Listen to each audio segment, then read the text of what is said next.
Hello, I'm making this video for those who are feeling very anxious about needing prescription pain medication but are suffering in pain. I'm also making this to address the taboo topic of prescription pain medication. The source of what I have to say today is from my own life and my own experience. I've spent the past 10 years in chronic pain. And if I'm honest with you, I didn't have a sweet clue of what anyone went through who lived with pain. People had told me they're in pain. I took them at their face value, but I really didn't understand it. And I have that understanding now, believe me. I get that there's a very difficult stage of coming to accept that you need help and need prescription pain medication. The thing is this: if prescription pain medication is used and you work at it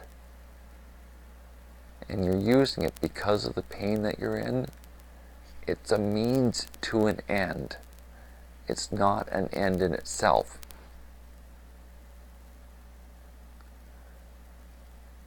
And what I mean by this is that the pain medication lets you get up in the morning, get out of bed, and be involved in the world. Even if it's in a diminished capacity where you only have a few good hours each day, at least you're able to get up and live those few hours.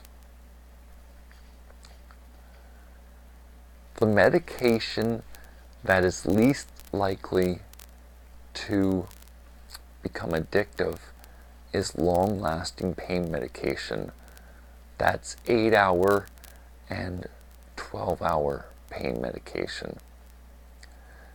The reason is that the long-lasting pain medications gradually go into the bloodstream. Where addiction tends to form is with either the fast-acting pain medication, which is basically like this in you and then drops back down, or it's the same type of thing as shooting up drugs where you get high but then you crash afterwards. So one strategy for managing your pain is, as long as it's consistently in your body and you're consistently feeling it, long-lasting pain medication is an excellent strategy. Now, what else do we use for the management of chronic pain medication to avoid an addiction?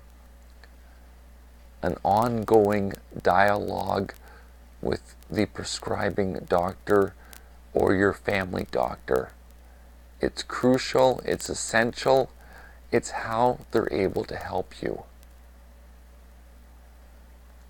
And you don't have to have everything figured out before you go to your doctor for help. They're there to support. As you take ownership and you also gain understanding, you'll see the doctor will let you lead your health care and will be there for you in a supporting capacity and will oversee you, but a trust will develop that you're being responsible with the pain medication.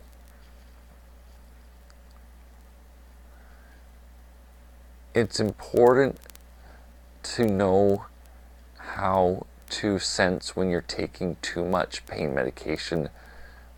There are some medications that make you feel pain that does not have a physical origin if you're taking too much.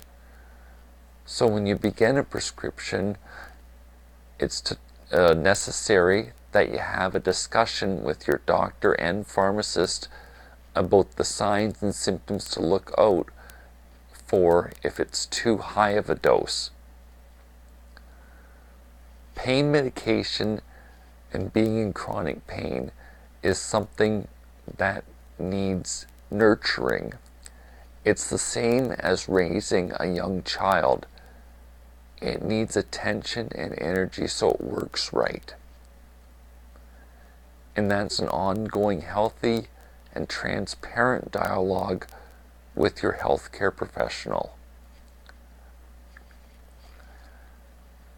Now, we want to talk about not abusing the pain medication once you're on it. And what I mean by this is not using the pain medication to escape your reality and to have it as a tool that becomes a coping mechanism. What I'm basically saying to you is to work out strategies for coping with stress so that it doesn't become popping pills of fast-acting pain medication as your stress coping mechanism release. So for me, I find taking nature photography really relaxing and really enjoyable. I get right into it that I completely forget what's going on in my life, and it's thoroughly enjoying for me. It's really rewarding. I also enjoy crafts. That helps me take my mind off me while being expressive, and as I'm expressing myself, the stress sort of siphons off. Another way that I handle stress is investing and focusing on supporting other people in my life. And what does this look like when pain's consuming me? I'll give you an example. It means when I'm doing my physiotherapy in the pool, I'm spending some time with the youth during family swim playing ball or playing with the rings. And there's something about helping others that gets you in here and helps to replenish and nourish you. And I also believe in God. And I believed in God before the pain came. And God's good during times of suffering. There's a comfort that you can't get somewhere else.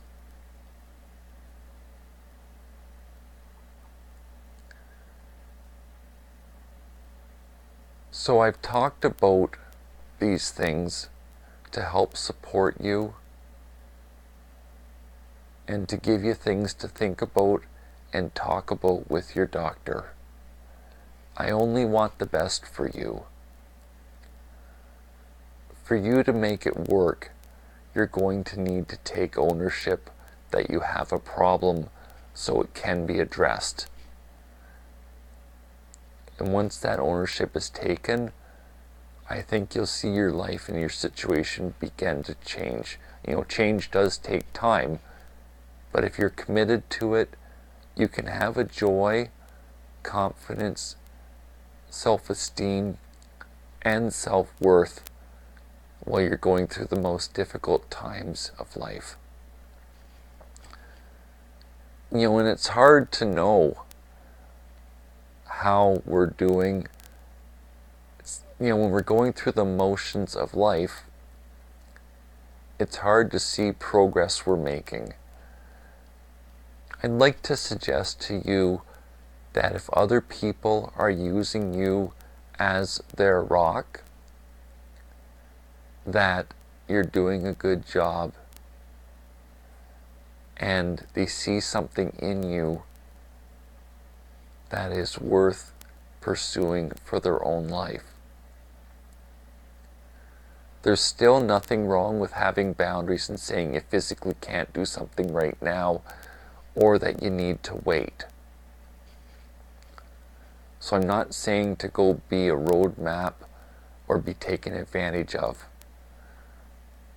But when you care for others, the rewarding part of it really helps when you're going through the challenges of life.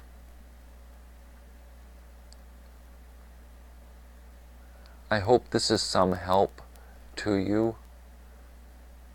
And I especially want to open up the comments in this video for those who are looking for support, and maybe those who could support others.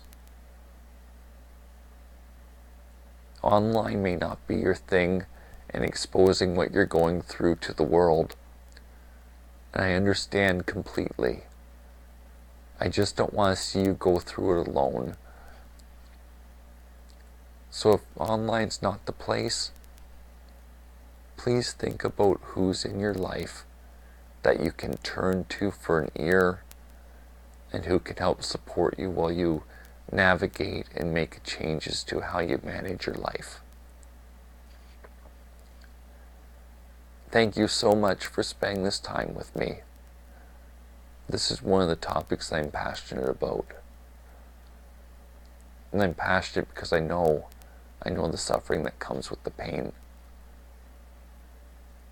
Have a wonderful day. Bye for now.